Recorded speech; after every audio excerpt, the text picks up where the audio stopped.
Don't blink, it's your boy Ink. Welcome to the show. Because we're doing well because I guys are having a wonderful day on this 17 June 2025. Today we're doing an extremely quick recap because I wasn't alone. I was with someone. We did my very first, and yeah, I have lost my virginity in the exact same thing, exact same way that we were talking about, that you were thinking, a little bit of quench pink lemonade. I hope you guys are doing well. So yesterday we had a first screen share party. So watching a movie with someone over the I think it was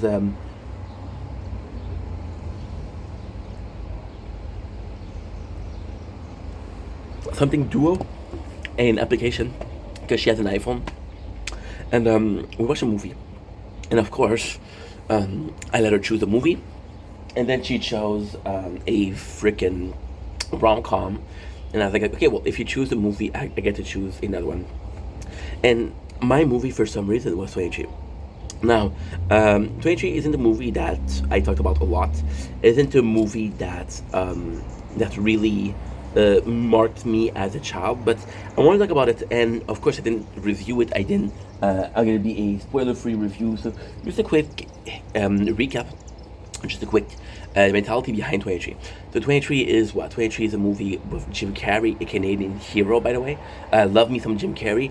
I was born in the 90s, so Mr. Carrey, or Mr. Jim, as some extremely close people to him are talking about. It was this crazy movie where there's this guy, right? And he finds a book, or he finds a journal. And the journal talks about how he keeps on seeing. Sorry, today's a tournament day, so you're gonna hear me press button a shit ton of time. Um, he's talking about how the number 23 is constantly being there, being there, being there, being there. And then there's this killer. He's seen a movie. I was more looking at her, to be honest, because she was um, wearing a negligee. I was whew, to die for. And he watches the movie, right? And he reads the book. And I didn't pay attention to how it started, but he started seeing this guy who's a murderer, right? This is forget about the story. I was more focused on something else, but the principle behind it. So Jim Carrey ends up being the killer. Jim Carrey ends up being a killer, and the reason why he sees number 23 is because the killer is obsessed with the number 23, and the killer is him. But to me, it's more than that. This is the very first. To me, this was the very first movie, or the very first instance of what obsessive, not obsessive, but perception could be, or yeah, obsessing over a subject could be. So, for example, he starts seeing the number 23 everywhere. Now, in a fucked up way, there's this logic behind it. There's this logic of this is a number that is important to me. But the most of it is I am looking for it. I am looking, and if I'm looking for it, well, I'm gonna be seeing it everywhere.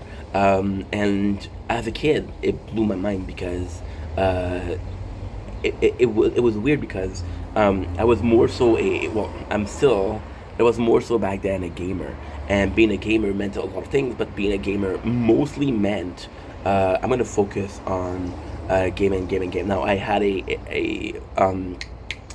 an imagination, but even a couple of days ago we saw clouds and it was a blue sky, and it reminded me Ocarina of Time. Now, this is a perfect example for visualization. And we did a video last week about visualization of victories before we even started the battle. And it was kind of cool because it was kind of cool because uh, I saw this cloud in sky, and I was thinking about Ocarina of Time. Now you're saying, why is that cool? Well, because I'm thinking about Ocarina of Time and the Nintendo 64, which didn't have the best graphics. It had amazing graphics. Now that you think about the limitation of the console, but didn't have the best graphics, and this is it. Or a more recent case of something that blew my fucking mind, and this is one of the smartest things I've ever done. I ever saw. So we're playing Cyberpunk 2077, and I played a game before Cyberpunk Edge Runner, which is a show that came out in 2022. I played Cyberpunk during the pandemic. That was my pandemic game, by the way. The pandemic for me was 6 months. It was 6 months of Cyberpunk. Well, technically not. Technically, it was Nier Automata. It was Cyberpunk. There was another game before. I don't remember what it is. Thrill of Cold, which I didn't like. We didn't give a chance. And some of the alchemy, some of the um, what is it? Atelier. Yeah, Atelier. Yeah. Which is alchemy. And in Cyberpunk, I played again, and then I saw the series. Then I started streaming Cyberpunk, and there's this spot where the song "So Let It Go," da, da, da, da, da, and it was so nice because you don't really think that's gonna be in the game because it wasn't in the game before, or maybe it was in the game and you just didn't notice it. But how you now have an emotional attachment to it. The emotional attachment is the same thing as, and this is ADHD speaking, but there is a clear bond, a clear link in between the two. You have an emotional attachment to the letter, to the number 2020, right? You have an emotional attachment to the visual of the game. Is when you see it, when you're obsessed with it, you're kind of searching for it, right? And you're searching for it for the wrong reason or for the right reason. As for me, Ocarina of Time is a very calming game. So when I see this, it's very calming. It's very appeasing. Phone is too hot. There's gonna be a problem for sure. Yeah, it's hot today. 22 degrees, and the battery's leaving like crazy. Tomorrow I got my interview. So nervous about that.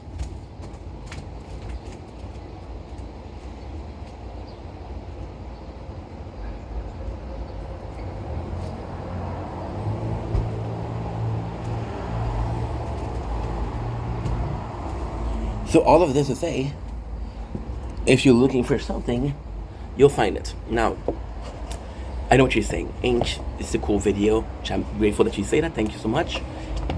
But what gives? What's the plot of this video? What's the point of this video? Oh, the point of this video is actually quite simple. The point of this video is, hey, if I'm looking for something and I'm seeing it more often, am I creating them or am I creating them or are they appearing or they were always there? And this is kind of important. So for example, right, with the sky, there's gonna be a couple of clouds. If you look here, there's no cloud, right? If you do look here, there's a lot of cloud. So if I was to be looking for that emotion, I would look there instead of here. If the number 23 again means something, then I would be making the number 23. Now that's the craziest thing. The craziest thing is that if it's something and you do the quick math in your head, right? Even subconsciously, you do the quick math, and any single equation or every single thing that doesn't give me a certain number, I'll avoid it. I'll hyper focus on a specific situation that appeases me. So then, with the obsession, you ask yourself the question, which is the point of this video. If I'm obsessing over something, am I looking for it or is it actually always been there? And if I'm looking for it, am I able to push the truth into a point where I'm creating it, right? For example, we'll take another example, right? We're taking a oasis in the middle of the desert, which is a visual hallucination, and it's mostly water. So why is it mostly water? Because you're thirsty, right? Because it's warm, because you feel that you're gonna be dehydrated. So you're having these perception. But if you had those vision, and the vision was created by a warm temperature, why would it always be the same thing? Why would we always see an oasis? Why would anybody do this? Why as kids are we creating imaginary friends? Is it because we're lonely, right? And those friends are really real. Those friends are really real for us, and we're creating imaginary friends, and they serve a purpose because we're lonely. But what if this was the natural cause of having imagination, but also having a social aspect? So, for example, you got this kid, right, who is seeing all of his friends with brothers and sister, doesn't have a brother and sister, and he creates an imaginary friend because his imaginary friends serve as a social aspect to it, but it's also a need. So, for example, my need to feed myself, my need to drink water or drink anything at all. When I'm hungry, something will taste better, right? You go to the grocery store when you're hungry, you'll increase your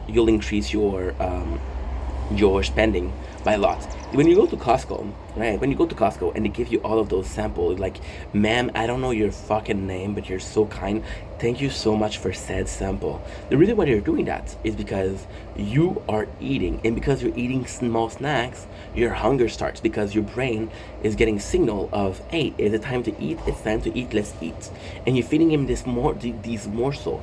So the fun fact is, when you eat, right, and you stop chewing, you start digesting. The smaller the portion, the quicker you digest. So when you're digesting, you're like, okay, well, this didn't feed me, this didn't fulfill me, so I'm looking for more. When you go to a bar, right, and they give you free nuts, right, it's salted. It is salted. The most dangerous thing, the most dangerous thing in marketing is when they have shrinks, and those shrinks are seemingly, they're seemingly using your psyche against you. You know, like I said, imagine the kid, right? Imagine the kid. This is the craziest thing. Imagine the kid was imaginary friend, right? And now those friends. See, this is insane. And this dates back from a while, and this is how we got like kind of enslaved to capitalism at a very young age, and this is very dangerous. See, did I get all that from the movie 2023? No, no, but still, is the genesis of everything. Um, so you have this kid who have a lot of imagination, right? And he says, next to me, there's this guy called Emmanuel, and Emmanuel is my imaginary friends, right? And there are these kids that have a little bit less, a little bit less, a little bit less, if you will, they have a little bit less. This is kind of fucked up if you think about it. This is not, they put in a big video, but now it is. He has a little bit less